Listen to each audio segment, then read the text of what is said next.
নমস্কার বন্ধুরা, জয় শ্রী গীতা।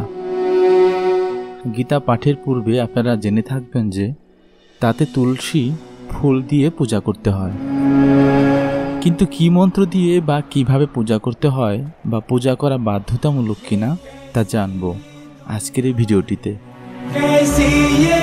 গীতাতে তুলসী দানের আলাদা কোনো মন্ত্র নেই। শ্রীকৃষ্ণ স্মরণে তুলসী দিলেই হয়। শুধু গীতা নয়, খোল করতাল সব কিছুতেই পূজা দেওয়া যায়।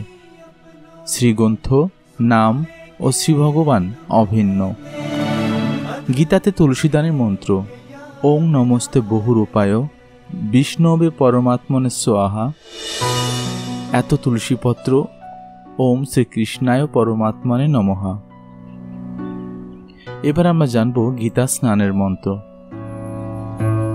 অনেকেই এই কথা শুনে অবাক হবেন যে গীতা স্নান আবার কিভাবে করে, তাহলে তো গীতা ভিজে যাবে। বিষয়টি আসলে মোটেও সেমন নয়। গীতার আরেক নাম গঙ্গা। গীতা পাঠ, অনুধ্যান বা চর্চা করলেই অবশ্যই জীবনে পুণ্য লাভ ও পবিত্র হওয়া যায়। গীতাই ভক্তি ও মুক্তির শিক্ষা দেয়। গীতা চর্চাই গীতা জলে স্নান বা গীতা স্নান, অর্থাৎ নিয়মিত গীতা পাঠ বা গীতা অধ্যয়ন হলই গীতা স্নান।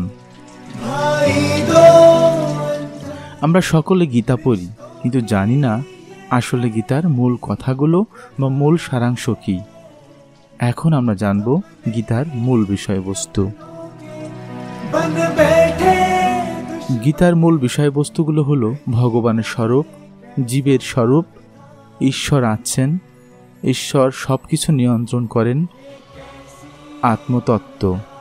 এই পাঁচটি হচ্ছে গীতার মূল বিষয়বস্তু, অর্থাৎ সম্পূর্ণ শ্রীমদ্ ভগবদ গীতাতে এই পাঁচটি বিষয়েই শিক্ষালাভ করা যায়।